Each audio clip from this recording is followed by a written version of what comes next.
بسم اللہ الرحمن الرحیم۔ السلام علیکم۔ آج ہم جو ناول ریڈ کر رہے ہیں وہ ہے آنگن، اور یہ اس کی 5th ایپیسوڈ ہے۔ اور اگر آپ یہاں تک آ گئے ہیں اور آپ نے میرے چینل کو سبسکرائب نہیں کیا تو پلیز آپ میرے چینل کو سبسکرائب کریں۔ Thank you. آئیے بڑھتے ہیں ناول کی جانب۔ میرے پاس 2 روپے ہیں، لوگے؟ عالیہ نے پوچھا تو شکیل مارے خوشی کے اور زور سے لپٹ گیا۔ صبح مجھ سے روپے لے کر کتابیں لے آنا۔ آپا بجیا ٹاٹ کا پردہ سرکا کر وہ دالان میں چلی گئی۔ اماں اور بڑی چچی تخت پر بیٹھی تھی۔ اماں بالکل چپ تھی، مگر بڑی چچی بڑی خندہ پیشانی سے باتیں کرتے ہوئے چھالیاں کاٹ رہی تھی۔ شکیل کو دیکھتے ہی اس کی طرف پلٹی۔ پڑھتا بھی ہے یا گویا گھومتا پھرتا ہے؟ امتحان میں فیل نہ ہو تو جب کی بات۔ کہاں گھومتا ہوں، پڑھتا ہوں اپنے دوستوں کے ساتھ۔ میرے پاس تو پوری کتابیں بھی نہیں، خواہ ٹوکتی رہتی ہو۔ شکیل نے بھی سختی سے جواب دیا۔ عالیہ نے دیکھا کہ اماں حیرت اور نفرت سے شکیل کو گھور رہی ہیں۔ بجیا،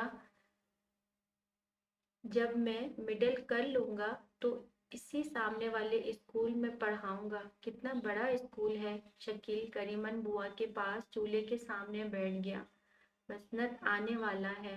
کریمن بوا لالٹین جلا کر بیٹھک میں رکھنے کو چلی گئیں، پھر واپس آ کر آٹا گوندنے بیٹھ گئیں۔ اللہ سلامت رکھے بڑے میاں کو۔ وہ ہوں نہ ہوں کمرے میں روشنی تو رہے، وہ ہو نہ ہو کمرے میں روشنی تو رہے۔ بڑے چچا کب آئیں گے؟ عالیہ نے پوچھا۔ جب ان کا جلسہ ختم ہوگا۔ بڑی چچی بے بسی سے ہنسی۔ جمیل بھی آ جاتا تو گرم روٹی کھا لیتا۔ اللہ کرے مظہر میاں کا جیل سے خیریت کا خط آ جائے۔ مولا تو ہی اپنی امان میں رکھنے والا ہے۔ کریمن بوا نے آٹا گوندھ کر توا چولہے پر رکھ دیا۔ عالیہ کے دل میں ہوپ سی اٹھی۔ اسے ابا سے کتنی محبت تھی، حالانکہ اس نے اپنے گھر میں کبھی ہنستی کھیلتی زندگی نہ دیکھی تھی۔ وہ ابا کو اماں کی تلخ زندگی کی ذمہ دار سمجھتی تھی۔ اسے سیاست سے نفرت ہو گئی تھی۔ ابا کے مقاصد اس کی نظر میں کتنے بوندے تھے، پھر بھی وہ انہیں بے تحاشا چاہتی تھی۔ ابا کی حفاظت میں کتنے سکون محسوس کرتی تھی، مگر اب وہ اس محبت کی حفاظت سے محروم ہو گئی تھی۔ بجیا، اب آپ کالج میں نہیں پڑھیں گی؟ شکیل 2 روپوں کا تصور سے کتنا خوش نظر آ رہا تھا۔ گھر کے سامنے گلی کے اس پار بڑے سے میدان میں بنی ہوئی اسکول کی لال عمارت اس کی تمناؤں کا مرکز تھی۔ اپنے گھٹیا سے مڈل اسکول سے بھاگ جانے کی کتنی خواہش تھی۔ عالیہ چپ رہی۔ اماں نے اسے بڑی دکھی نظروں سے دیکھا، مگر ایسی نظریں جن میں عزم بھی تھا۔ ابا کی یاد نے اسے اتنا بیکل کر دیا تھا کہ وہ کریمن بوا اور بڑی چچی کے اصرار کے باوجود اچھی طرح کھانا بھی نہ کھا سکی اور جلدی سے اٹھ کر گئی۔ کریمن بوا بڑبڑاتی رہ گئی، گھر والوں کو تو یہ چڑیوں جیسی خوراکیں رہ گئی ہیں، اور اسرار مستنڈا اتنا کھائے کہ پکا پکا کر ہاتھ ٹوٹ جائیں۔ اور تھوڑے دنوں میں عالیہ کو گھر کے سارے حالات معلوم ہو گئے۔ بڑے چچا نے جاگیر بیچنے کے بعد کپڑے کی 2 بڑی بڑی دکانیں کھول لی تھیں، جن کی نگرانی کسی زمانے میں وہ خود کرتے تھے۔ انہوں نے یہ خوبصورت سا گھر بڑے چاؤ سے بنوایا تھا۔ گھر میں مثالی خوشحالی تھی، مگر جب وہ بڑی سرگرمی سے سیاست میں حصہ لینے لگے تو دکانیں اسرار میاں کی نگرانی میں لشتم پشتم چلنے لگی۔ وہ بھی ان کی آمدنی چندوں اور سیاسی ورکروں پر خرچ ہو جاتی۔ بڑے چچا کئی بار جیل جا چکے تھے، انہیں قید تنہائی اور بیڑیاں پہننے کی سزا بھی مل چکی تھی۔ ان کے پیروں میں موٹے موٹے سیاہ گھٹے پڑے ہوئے تھے۔ پاؤں دھوتے ہوئے وہ ان سیاہ گھٹوں کو بڑے فخر اور پیار سے دیکھا کرتے تھے۔ وہ اس قدر کٹر کانگریزی تھے کہ خاص مسلمانوں کے کسی بھی جماعت کو برداشت نہ کر سکتے تھے۔ انہیں تو ان کا مسلمان ہونے پر بھی شبہ رہتا۔ کانگریس کے سوا ہر جماعت کے لوگ ان کی نظر میں ملک کے غدار تھے۔ بڑے چچا اپنی دنیا میں اس قدر مگن رہتے کہ اپنی گھر کی دنیا کو بھول چکے تھے۔ اپنی پہلوٹی کی اکلوتی بیٹی کو ایک معمولی سے لڑکے سے بیاہ دیا تھا، وہ بھی صرف اس لیے کہ لڑکا کانگریسی تھا۔ اس وقت سے اب تک ان کی بیٹی 4 عدد بچوں کے ساتھ اپنے آنگن میں گوبر تھاپ تھاپ کر زندگی گزار رہی تھی۔ بڑے چچا کو بھلا اتنی فرصت کہاں تھی کہ اپنی بیٹی کے مستقبل کی فکر کرتے یا کوئی کھاتا پیتا گھرانہ تلاش کرتے۔ بڑی چچی نے جب بیٹی کی جوانی کی بہت دہائی دی تو انہیں اپنے سیاسی کارکن سے زیادہ بہتر آدمی نظر نہ آیا، مگر چند ہی دنوں بعد بڑے چچا کو اس بہتر آدمی سے بھی نفرت ہو گئی، کیونکہ وہ سیاست سے الگ ہو کر اپنی چند بیگھے زمین اور بیوی بچوں میں کھو گیا تھا۔ بڑے چچا پھر کبھی اپنی بیٹی کے گھر نہ گئے۔ جمیل بھیا کو انہوں نے ایک مفت کے پرائمری اسکول میں داخل کرا دیا تھا۔ جمیل بھیا نے BA تک کس طرح پڑھا اس کی انہیں کوئی خبر نہ تھی۔ شکیل جب پڑھنے کے لیے لائق ہوا تو جمیل بھیا نے اس کو مار مار کر اسی پرائمری اسکول میں پڑھنے کو بٹھا دیا جہاں خود پڑھا تھا۔ جمیل بھیا کی اپنی بہت سے بنتی تھی، وہ خالص عشقیاں تک بندی کرتے تھے، مشاعروں میں جاتے تھے اور رسالوں میں بھیجی ہوئی غزلیں واپس پا کر ایڈیٹروں کو برا بھلا کہتے تھے۔ بڑے چچا جب تک گھر میں رہتے، بڑی چچی اور کریمن بوا مہمانوں کے کھانے کے انتظام میں سارا دن گزار دیتی۔ بڑے سے پتیلے میں بڑا گوشت سرسوں کے تیل میں پکایا جاتا، ہندوؤں کے لیے دکان سے پوری ترکاری خریدی جاتی۔ کریمن بوا ڈھیروں روٹیاں پکاتے ہوئے بڑبڑاتی رہتی۔ خالص گھی کی خوشبو یاد کر کر کے ان کی آنکھوں میں آنسو آتے رہے۔ پھر بھی یہ گھر چلتا رہا تھا، بس سب کو پیٹ بھر روٹی ضرور مل جاتی۔ بڑے چچا سب جب گھر کی ضرورتوں کا ذکر کیا جاتا بڑے چچا سے جب گھر کی ضرورتوں کا ذکر کیا جاتا تو وہ سرخ پڑ جاتے، جانے کیوں جھیم جھیم کر سب کی طرف دیکھتے، اپنے بڑے ہوئے پیٹ پر ہاتھ پھیرتے اور پھر بڑی امنگ سے سب کو سمجھانا چاہتے، جب ملک آزاد ہو جائے گا تو سب تکلیفیں دور ہو جائیں گی۔ تم لوگ ذرا گہرائی میں جا کر سوچو۔ کہاں تک جائے گہرائی میں؟ بڑی چچی کبھی کبھی جھلا اٹھتی۔ بڑے چچا کا مطلب ہے کہ کنویں میں گر جاؤ۔ چھمی ایسی باتیں سن کر ضرور مذاق اڑاتی اور وہ اس کی باتیں اس طرح نظر انداز کر جاتے جیسے کچھ سنا ہی نہیں۔ جانے بڑے چچا میں اتنا صبر کہاں سے آ گیا تھا۔ وہ گھر میں ہوتے تو کوئی نہ کوئی تیر و نشتر بنا رہتا، مگر وہ ہنس ہنس کر سہتے یا پھر باہر بیٹھک کی راہ لیتے۔ بڑی چچی اس گھر میں ایسے عبرت کی لاش معلوم ہوتی کہ ان کی آنکھوں میں جیسے صدیوں کا دکھ سمایا ہوا تھا۔ اتنی بہت سی جانوں کی فکر صرف ان کے کاندھوں پر سوار رہتی۔ اسرار میاں دکانوں سے کچھ کاٹ پیٹ کر بڑی چچی کی فکروں کو کبھی کم کر دیا کرتے، مگر خود دیر دیر تک بیٹھک میں پڑے سائلوں کی طرح چند روٹیوں کے لیے آواز لگاتے رہتے۔ ان ساری باتوں کے باوجود عالیہ کو بڑے چچا بہت اچھے لگے تھے، بس بالکل اسی طرح جیسے اسے اپنے ابا سے شکایتوں کے بعد بھی آفاقی سی محبت تھی۔ اس کی سمجھ میں نہ آتا تھا کہ یہ گھروں کے دکھوں اور تباہیوں کے علم بردار اس کے دل میں محبت کی ہلچل کیوں مچاتے رہتے ہیں۔ یہ کیسا خلوص تھا، کیسی محبت تھی کہ وہ ذرا سی بات پر ان کے لیے تڑپ اٹھتی۔ بڑے چچا جب گھر میں آتے تو وہ سب کام چھوڑ کر ان کے ہاتھ منہ دھونے کے لیے چوکی پر پانی رکھ دیتی۔ جب وہ ہاتھ منہ دھو کر تھکے تھکے اپنے بستر پر لیٹ جاتے تو وہ ان کے سرہانے بیٹھ کر ہولے ہولے ان کا سر سہلانے لگتی۔ بڑے چچا اس کا سر اپنے سینے سے لگا کر اسے دعائیں دیتے اور پھر سکون سے آنکھیں بند کر لیتے۔ چھمی دوپٹے کے پلو کو منہ میں اوڑھ کر اپنی ہنسی روکنے لگتی۔ ہائے بڑے چچا بیچارے تھک کر چور ہو جاتے، کام ہی ایسا ٹھہرانا۔ عالیہ کو اس گھر کی زندگی اپنے گھر سے زیادہ جھگڑالو اور تھکی ہوئی معلوم ہوئی، مگر وہ کسی نہ کسی طرح خود کو بہلا رہی تھی۔ بڑے چچا اس کو اپنی کتابوں کی الماریوں کی چابیاں دے دی تھی کہ وہ انہیں پڑھے اور دل و دماغ روشن کرے، ساتھ ہی یہ ہدایت بھی کر دی تھی کہ یہ چابی جمیل بھیا کے ہاتھ نہ لگنے پائے۔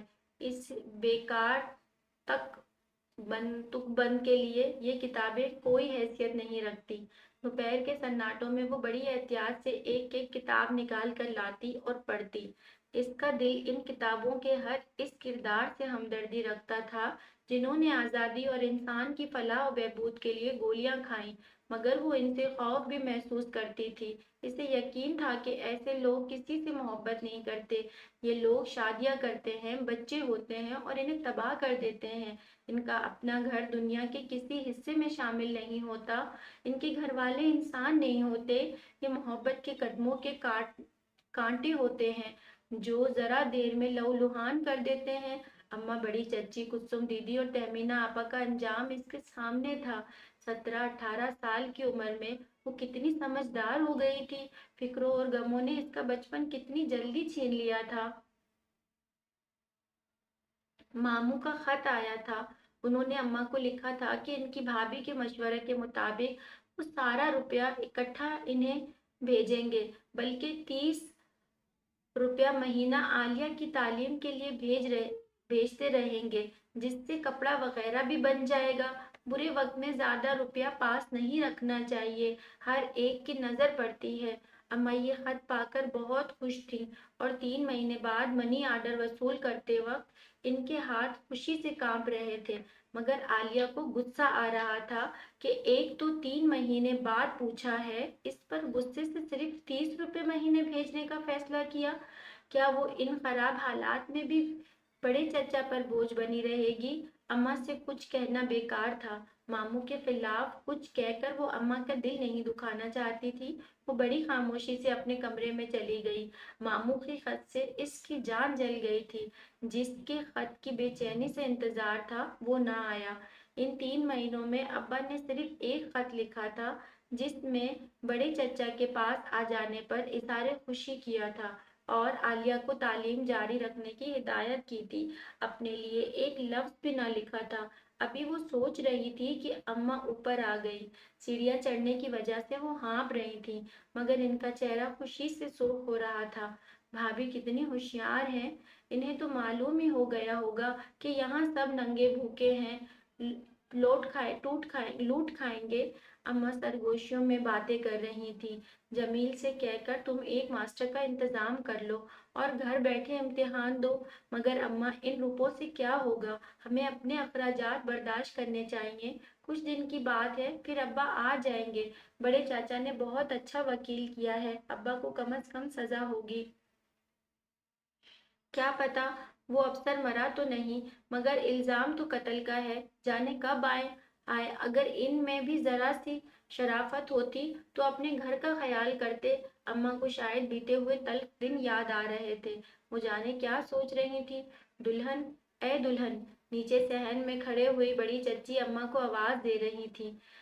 साथ ही शकील और छम्मी के तू मैं करने की आवाजें आ रही थीं। आती हूँ। अल्लाह, किस मुसीबत में फंस गए। अम्मा बड़बड़ाई। हम इससे ज्यादा रुपए नहीं मांगेंगे। तुम्हारे बड़े चचा का फर्ज है कि वो हमारी हर जरूरत को पूरा करे। आखिर तो इनके भाई का कसूर है। हम खुद से तो इनके घर आकर नहीं बैठ गए।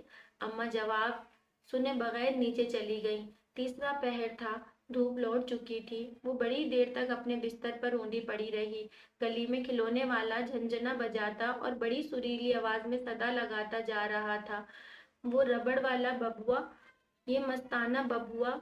छम्मी लड़ने भरने के बाद अब घिसी हुई सुइयों से ग्रामोफोन रिकॉर्ड बजा रही थी।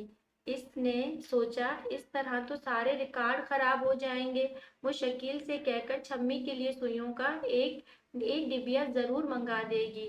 धूप पीली पड़ चुकी थी। करीमन बुआ चाय पीने का शोर मचा रही थी, मगर इसका जी न चाहा कि नीचे जाए। वो खुली छत पर आकर उस खरे पलंग पर लेट गई जो सारा दिन धूप में पड़ा रहता था। आसपास की छतियों पर बच्चों का शोर बढ़ता जा रहा था और मकानों से उठते हुए धुएं की वजह से फिजा सुरमई हो रही थी। पलंग अब तक हल्का सा गर्म था। वो उठकर टहलने लगी। कैसा बुझा बुझा सा जी हो रहा था। इस वक्त तो दिल यही चाह रहा था कि घर से निकल कर कहीं हो आए, मगर कहाँ। वो तो जब से आई थी इस घर से बाहर कदम ना निकाला था। छम्मी का जब जी चाहता बुर्का ओढ़कर घरों घरों फिरती, वो भी सिर्फ मुसलमान घरों में। हिंदुओं से इसे इलाही बुग़्ज़ था। इस घर में तो इसकी दुनिया सिर्फ किताबें रह गई थी। इस घर में तो इसकी दुनिया सिर्फ किताबें ही रह गई थी।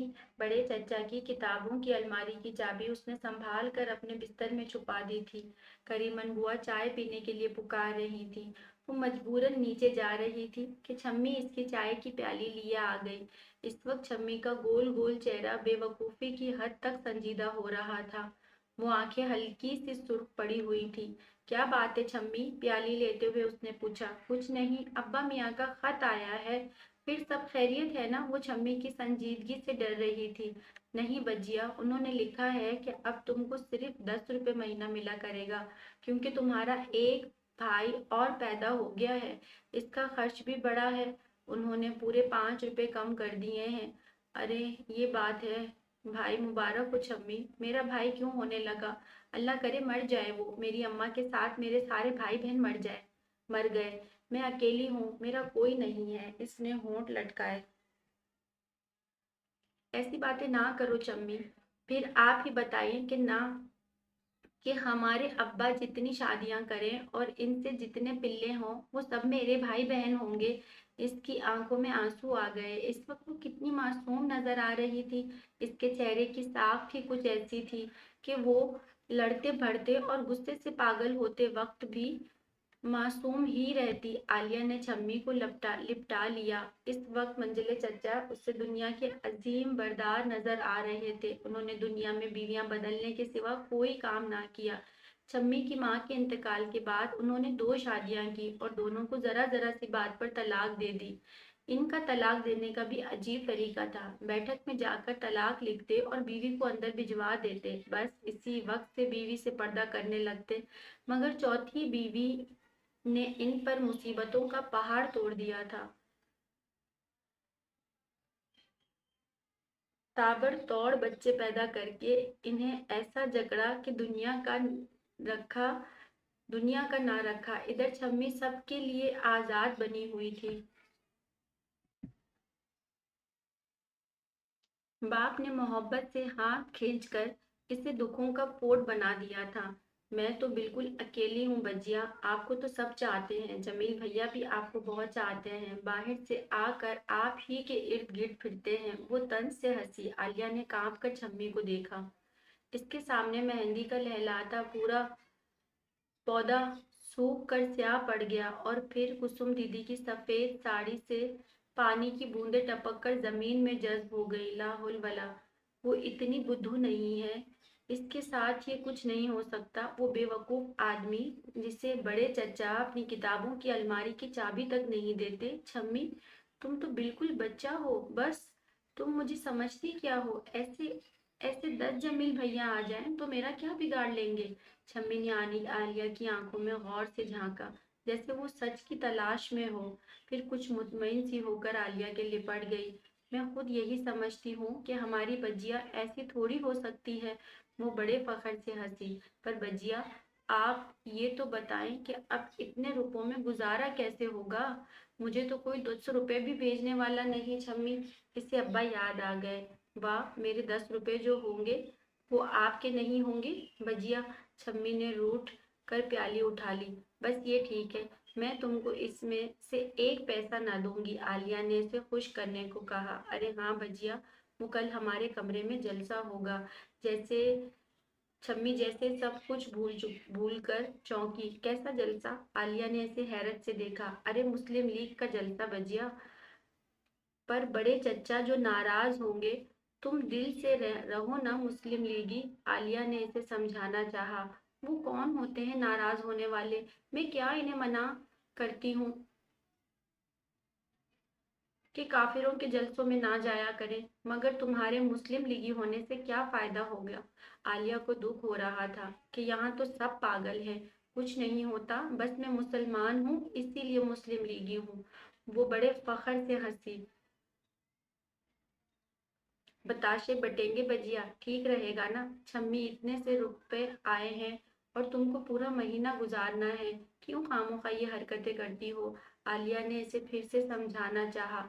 वाह, पैसे रुपए की क्या बात है, मैं तो अपनी जान तक न्यौछावर कर दूं मुस्लिम लीग पर। हमारे काफिर चचा का पता चले। वो जैसे कुछ याद करके तेजी से सीढ़ियां फलांगती नीचे चली गई। अरे छम्मी, क्यों अपनी जान को लागू लगा रही हो? नीचे से बड़ी चच्ची की आवाज आ रही थी। आलिया छत से हटकर बड़े कमरे के इस खिड़की के पास खड़ी हो गई, जिससे निचली मंजिल का सहन नजर आता था। वाकई बड़ी बेकही लड़की है। हमने ये नया तरीका देखा कि औरतें भी जल से जलूस करें। मर्दों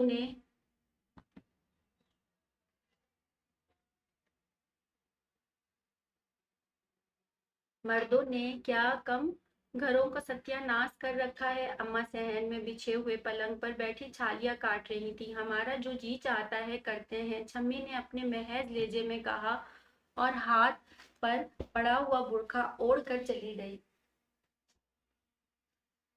मैं क्या करूं? अगर इसके बड़े चचा इस पर नाराज होते हैं तो मेरा भी जी दुखता है। बड़ी चची भी अम्मा के पास टिक गई। दादी के जोर से खांसने की आवाज आई तो करीमन बुआ जल्दी से उधर भागी। शाम को छम्मी के कमरे में जगह जगह से फटी हुई लंबी सी दरी बिछ गई और इस पर सारे मोहल्ले के बच्चे आ आकर बैठने लगे। सहन के एक कोने में दादी का बिस्तर लगा हुआ था। इनके पलंग के आस-पास करीमन बुआ ने पानी छिड़क दिया था।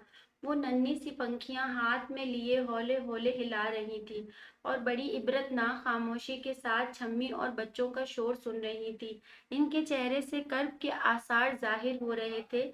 आलिया इनके सिरहाने बैठ गई और इनके हाथ से पंखा लिए झलने लगी। चलिए ना बजिया, आप भी मेरे जलसे में। छम्मी ने आलिया का हाथ पकड़कर खींचा। मैं नहीं जाऊंगी छम्मी, मुझे ये बातें जरा नहीं अच्छी लगती। मत जाएं, आपके बगैर जलसा थोड़ी खत्म हो जाएगा। वो रूठ गई। मुझे पता है ना कि आप बड़े चचा का साथ देंगी। तुमको मालूम है तो ठीक है। आलिया इसी बेहुदा बातों में नहीं जाती। घर को अम्मा ने भी छम्मी को घुरका, मगर छम्मी ने कोई जवाब ना दिया। इसका मुंह उतर गया था। वो जल्दी से कमरे में चली गई और बच्चों से नारे लगवाने लगी। हाय, अब मैं क्या करूं? दुल्हन, इसके बड़े चचा बैठक में हैं। वो ये नारे सुनेंगे तो क्या होगा? 10 बार कहा कि जब जलसा करो तो मिलाद पढ़ा करो, मगर नहीं सुनती। बड़ी चच्ची छम्मी के जलसे से बहुत परेशान नजर आ रही थी। अरे इसके बाबा को होश ही कहाँ, जो इसके 2 बोल पढ़ाकर ठिकाने से लगा दे। जिसे शौक हो वो खुद अपने 2 बोल पढ़वा ले। छम्मी ने कमरे की दहलीज पर आकर जवाब दिया और फिर मसरूफ हो गई। अरे शकील, उठकर बैठक के दरवाजा बंद कर दे तो, ताकि आवाज ना जाए। बड़ी चच्ची छम्मी की बात का बुरा मानने के बजाय इसकी हिफाजत के सामान कर रही थी। मैं क्यों बंद करूं? अच्छा है, अब्बा एक दिन इसकी हड्डियां तोड़े। शकील अपने बस्ते में पैविन लगाते हुए बड़े मजे में उचका। बकवास करता है। कितनी बड़ी है तुझसे छम्मी? बड़ी चच्ची ने गुस्से से इसकी तरफ देखा और करीमन बुआ कश्ती में चाय के बर्तन रखते हुए उठ पड़ी। बैठक के दरवाजे बंद करके वो फिर बर्तन लगाने लगी। नारे लगाने के बाद सारे बच्चे छम्मी के साथ गा रहे थे। काशी में तुलसी तू बोई बकरियां सब चर गई, गांधी जी मातम करो, हिंदू की नानी मर गई। छम्मी के इस उत्साहता गीत को सुनकर आलिया हंस पड़ी, मगर जैसे ही इसने देखा कि बड़े चचा बैठक के दरवाजे के पास खड़े हैं तो घबरा कर छम्मी को पुकारने लगी। छम्मी ने मुड़ कर देखा और फिर आराम से बच्चों में बताशे बांटने लगी। अरे इस पागल जाहिल को कोई नहीं समझाता। मैं एक दिन इसकी हड्डियां तोड़ दूंगा। बड़े चचा सहन में आकर खड़े हो गए। गुस्से से इनका मुंह सुर्ख हो रहा था। बच्चे बुरा मार कर भाग पड़े बच्चे भर्रा मार कर भाग पड़े। एक बच्चे के बताशे गिरकर टुकड़े टुकड़े हो गए थे और वो बड़े चचा की तरफ सहमी हुई नजरों से देख देख कर इन्हें चुन रहा था। आप तो बहुत काबिल है ना, मुझे बहुत पढ़ाया लिखाया है। जो जहालत के ताने देते हैं। छम्मी भला क्यों चुप रहती। बड़े चचा इसकी तरफ लपके तो बड़ी चच्ची बीच में आ गई। है क्या दीवाने हो गए हो जो लड़की पर हाथ उठाओगे। बड़ी चच्ची हाँफने लगी। भाई मार लेने दीजिए, दिल की हसरत तो निकल जाए। छम्मी डट कर खड़ी हो गई। आलिया इसका हाथ पकड़कर कमरे में ले जाने चाहती थी, मगर वो इसे भी धक्के मार रही थी। करीमन बुआ दम बखुद खड़ी थी। कुछ कहने की कोशिश में दादी की सांस चढ़ गई थी और अम्मा तमाशाइयों की तरह पलंग पर बैठी सब कुछ देख रही थी। छम्मी अंदर चलो मेरी बहन, मेरा कहना नहीं मानती। आलिया ने मिन्नत की तो छम्मी इस अजीब सी नजरों से देखती अपने कमरे में चली गई। मैं क्या करूं, मुझे किस कदर आजिज किया है सबने। आलिया बेटी, तुम ही इन लोगों को समझाया करो। बड़े चचा का गुस्सा रफू चक्कर हो चुका था। वो बड़ी बेचारगी से आलिया को देखकर अपनी बेबसी की दाद चाह रहे थे। चंद मिनट के बाद वो सर झुकाए बैठक में चले गए और जरा देर को सन्नाटा छा गया। हाय, अपने जमाने में काहे को ये सब कुछ देखा होगा। करीमन बुआ पटरे पर बैठकर अपने आप से कह रही थी, ये मालिक मुजफ्फर मरहूम का खानदान है, इन्हें तो कब्र में भी चैन न मिलता होगा। मालिक रात का अंधेरा पड़ने लगा तो करीमन बुआ ने लालटेन जलाकर हर तरफ रख दी और सहन में बिछे हुए खरे पलंगों पर बिस्तर लगा दिए। छम्मी के कमरे से इसकी धीमी धीमी सिसकियों की आवाज आ रही थी। छम्मी का जिक्र आवाज आ रही थी। छम्मी का क्या बनेगा। दादी ने आलिया की तरफ देखकर धीरे से पूछा।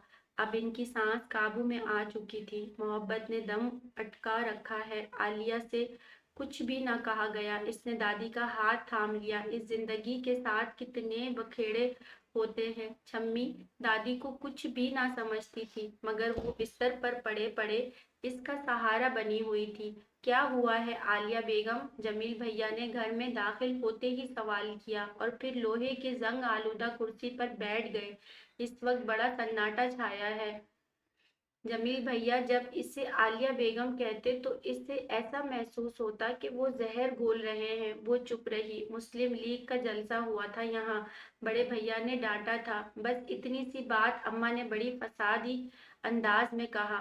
खूब खूब। वो जोर से हंसे। फिर हमारे अब्बा की रगे हिम्मत फट उठी होगी। वो क्या अजीम आदमी हैं हमारे अब्बा भी। ये घर इनकी अजमत का मिसाली नमूना है। बरसों से कांग्रेस की गुलामी कर रहे हैं और मुझे एक नौकरी ना दिला सके। हालांकि अब कांग्रेस की वजारत भी बन गई है। जमील भैया फिर हंसे। हाँ, अब तुम आग लगाओ जरा, पास लिहाज नहीं बाप का। बड़ी चच्ची बिपर गई। कांग्रेस की खिदमत करते हैं तो किसी लालच से थोड़ी करते हैं। अम्मा आप क्या जाने। अरे मुझे सख्त भूख लगी है, अगर अब्बा के मेहमानों से कुछ बचा हो तो मुझे भी खिला दीजिए। जमील भैया मजाक पर तुल गए। बस हर दम बकवास करता है। कहीं और से खा खा कर इतना बड़ा हो गया है, यहाँ तो भूखा मरता है ना। बड़ी चच्ची चीख पड़ी। भाई अम्मा तो खामोखा नाराज होती हैं। जमील भैया हंस पड़े। अच्छा, तो तुम ही बताओ आलिया बेगम कि हमारे अब्बा यहाँ जिस दुनिया को बनाने की फिक्र में हैं, क्या हम इसके बाशिंदे नहीं हैं।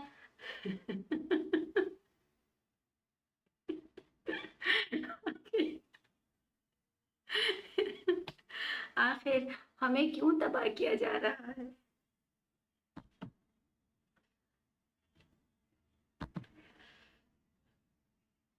आखिर हमें क्यों तबाह किया जाए। और मजर चाचा जो एक अंग्रेज का सर फाड़कर जेल चले गए, तो उन्होंने कौन सा गाना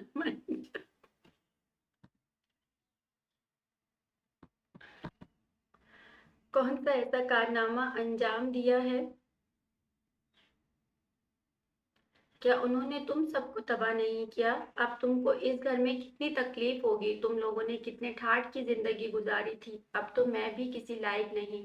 अभी तो मैं भी किसी लायक नहीं। वरना एक लम्हे को रुक कर आलिया को देखने लगा। आप ऐसी बातें ना कीजिए जमील भैया। दादी कहीं सोते में भी ना सुन ले। वो जल्दी से जमील भैया के पास आकर आहिस्ता से बोली। जाने भाभी किस तरह ये सब कुछ बर्दाश्त करती हैं। मैं तो इनसे लड़ लड़ कर थक गई थी।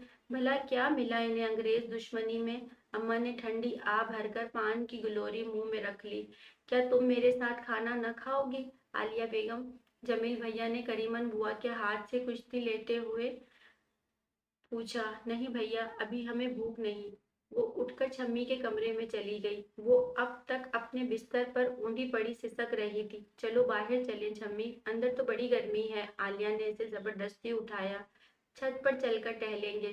छम्मी कमरे से तो निकल कर आई, मगर जमील भैया को देखकर वहीं बैठ गई। अब जाएं टहलिए। नीचे के घुटे हुए माहौल से ऊपर की खुली फिजा में आकर इसे बड़ा सुकून महसूस हुआ। गर्मियों के गुबार में डूबी हुई चांदनी में भरी बड़ी मीठी सी खनकी थी। गली में बच्चे और बड़े जोश व खरोश से रेल रेल खेल रहे थे।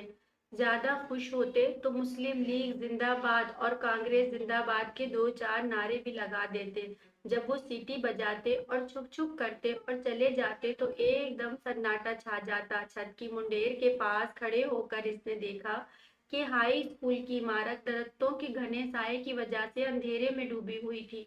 वो देर तक इस इमारत को खाली खाली नजरों से देखती रही। एक दिन शकील इसी स्कूल में पढ़ेगा, इसे अपने ख्वाब की ताबीर जरूर मिलेगी, मगर इसके सारे ख्वाब अड़हम हो गए।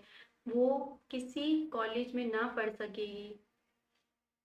फिर भी इसे पढ़ना है, अपने पैरों पर खड़ा होना है। अब्बा कब आएंगे ये कोई नहीं जानता।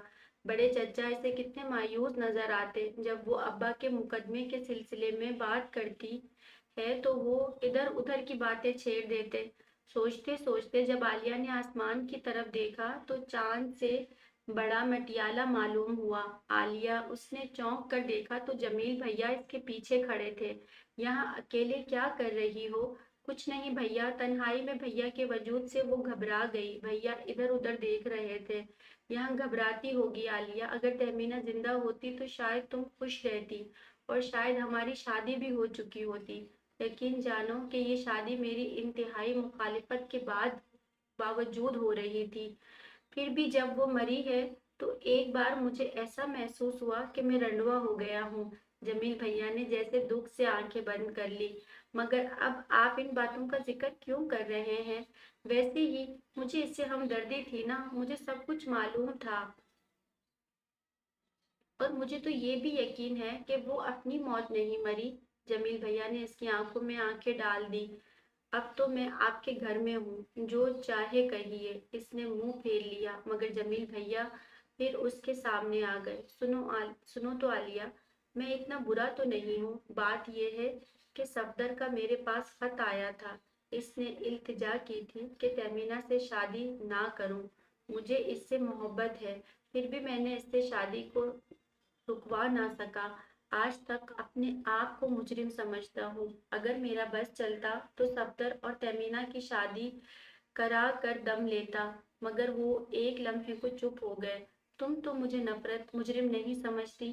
अरे ये तो सब कुछ जानते हैं। इसने हैरान होकर जमील भैया की तरफ देखा और फिर नजरें झुका ली। आपा का राज अफशां देखकर इसे जमील भैया की सूरत से नफरत होने लगी। सारी बातें तीर की तरह इसके कलेजे में छेद कर रह गई थी। अगर मैं चाहूँ तो अभी अपने मामू के घर जा सकती हूँ।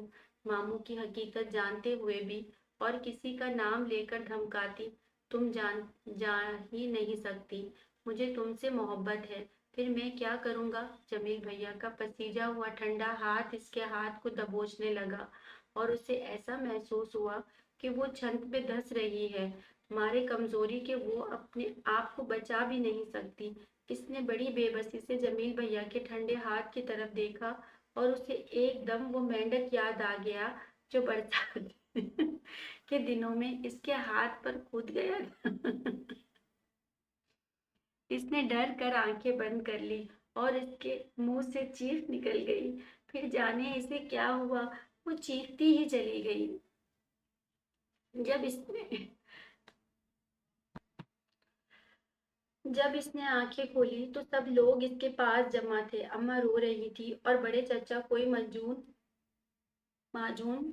चटा रहे थे। माजून चटा रहे थे, मगर जमील भैया वहां नजर न आए। आसपास कमबख्त हिंदुओं के मकान हैं, कोई भूत दिखाई दे गया होगा। शम्मी ने इसकी आंख खोलते ही इजहार ख्याल किया और अम्मा बेताब हो कर इसके हाथ चूमने लगी। फिर वही जहालत की बातें, किसी ख्याल से डर गई होगी, जहनी बीमारी है, तुम ये माजून रोज खाना, दिमाग मजबूत हो जाएगा बेटी। बड़े चचा शम्मी को फटकार कर हालिया को नसीहत हानिया को नसीहत करने लगे। इसलिए उन्होंने देखा भी नहीं कि शम्मी अपनी जहालत का बदला लेने के लिए किस कदर बेचैन थी, मगर जाने क्या सोचकर चुप हो रही थी। आखिर हुआ क्या था, आलिया बड़ी चच्ची ने पूछा तो इसने घबरा कर इसकी तरफ देखा, आंखें बंद कर ली। इसी तरफ देखा और आंखें बंद कर ली जैसे सोना चाहती हो। अब भला वो क्या सबको बताती। अब्बा का मुकदमा खत्म हो गया। इक़दाम कत्ल के सिलसिले में 7 साल की कैद का हुक्म सुना दिया गया। दोपहर ढल चुकी थी। हल्की सी बूंदाबांदी के बाद अब आसमान बिल्कुल साफ हो गया था। जब बड़े चचा निढाल से घर में दाखिल हुए तो जैसे वो बात करने की ताकत कहीं बाहर छोड़ आई थी। अम्मा इनकी कमर से लिपट गई। बड़े भैया, मुझे अच्छी खबर सुनाना। अम्मा मुंह उठाए इन्हें बड़ी उम्मीद व बहम से देख रही थी। बड़े चचा सहन में बिछी हुई चौकी पर आहिस्ता से बैठ गए तो आलिया ने लोटे में पानी भरकर इनके पास रख दिया। कैसी धूल उड़ रही थी। बड़े चचा का मुंह पर बड़े चचा की कठपुतलियों की तरह मुंह पर पानी के छींटे देने लगे। वो सबसे नजरें बचा रहे थे। अम्मा का सब्र जवाब दे गया। बुरी खबर तो बड़े चचा की आंखों से झांक रही थी। अम्मा इनका मुंह तकते तकते धाड़ कर रोई तो बड़ी चच्ची और करीमन बुआ ने जल्दी से इन्हें संभाल लिया। अम्मा बी के कमरे के दरवाजे बंद कर दो, कहीं वो रोने की आवाज न सुन ले, बड़े चचा ने आलिया की तरफ देखकर कहा और फिर अम्मा से मुखातिब हुए। मजर की दुल्हन, सब्र से काम लो। ये 7 साल भी गुजर जाएंगे और ये भी हो सकता है मजर 1 साल भी जेल में ना रहे। क्या पता हम आजाद हो जाए। सब बेकार बातें हैं भैया। उन्होंने भरा भरा घर उजाड़ दिया। अब 7 साल कौन गुजारेगा। हाय 7 साल नहीं गुजरते। अम्मा बिलक बिलक कर रो रही थी। अरे हाकिमों ने नहीं देखा इस घर का जमाना, इन्हें पता नहीं ये किसका बेटा है। अपने मालिक मरहूम तो लोगों को फांसी के तख्ते से उतरवा लेते थे। हाकिम इनकी डालियों पर जीते थे। पर अब जमाना बिगड़ गया। गुजरा जमाना याद करके करीमन बुआ के मुंह सुर्ख हो रहा था और वो रोती हुई अम्मा को लिपटाए कमरे में ले जाने की कोशिश कर रही थी। हम उजड़ गए, तबाह हो गए। इन्हें मुझसे कुछ कौन सी दुश्मनी थी जो ये सब कर दिया। अम्मा बेकाबू होकर अपने आप को छुड़ा रही थी। जब अम्मा को जबरदस्ती कमरे में ले जाया गया तो वो सहन में तन्हा खड़ी रह गई। अम्मा की गरिया वजारी ने किसी को भी इसकी तरफ मुतवज्जा ना किया। किसी ने भी ना देखा कि इसके दिल पर क्या गुजर गई। एक बार तो इसे ऐसा महसूस हुआ कि इसके पैरों तले कुआं खुद गया है और वो धीरे धीरे गिर रही है। जाने किस तरह इसने आगे बढ़कर लोहे की कुर्सी थाम ली। शहर में कैसा सन्नाटा था। चंद लम्हों बाद सीढ़ियों को तय करती वो अपने कमरे में चली गई और फिर अपने बिस्तर पर गिरकर एकदम सिसकने लगी। अच्छी तरह रो चुकने के बाद जब उसका दिल ठिकाने आया तो वो बिल्कुल खाली अलजहन हो रही थी। इसने यूं ही अपने कोर्स की किताबें उठाकर फिर से रख दी। 5 बजे मास्टर को पढ़ाने के लिए आना था। इसने किताबों पर तकिया रख दिया जैसे आज तो वो इन किताबों की सूरत से भी बेजार हो। आज कौन सी तारीख है। इसने अपनी याद को कुरेदा। आज रात सजा का एक दिन गुजर जाएगा, शाम तो होने वाली है। इसने बड़ी उम्मीद से एक दिन को आगे धकेल दिया। सीढ़ियों पर किसी के कदमों की चाप हो रही थी। इसने देखा कि बड़े चचा इसकी तरफ बढ़ रहे हैं। वो अपने बिस्तर पर बैठ गई। इसने बड़े सब्र से इनका उतरा हुआ चेहरा देखा, लेकिन जब बड़े चचा ने इसकी आंख में झांकते हुए सर पर हाथ फेरा तो वो कांप कर रह गई। आंसुओं के पर्दे कि इस बार सब कुछ धुंधला कर रह गया। तुम्हें अपनी माँ को संभालना है बेटी, तुम हिम्मत से काम लो। मुझे उम्मीद है कि जेल की दीवारें इसे ज्यादा दिन तक ना रोक सकेंगी, ठीक है ना। बड़े चचा ने लंबी सांस भरी। कैसा यकीन था चचा की आंखों में। वो सर झुकाने पर मजबूर हो गई। तो ये थी हमारी 5th एपिसोड। तो मिलते हैं इंशाल्लाह नेक्स्ट एपिसोड में। अल्लाह हाफिज।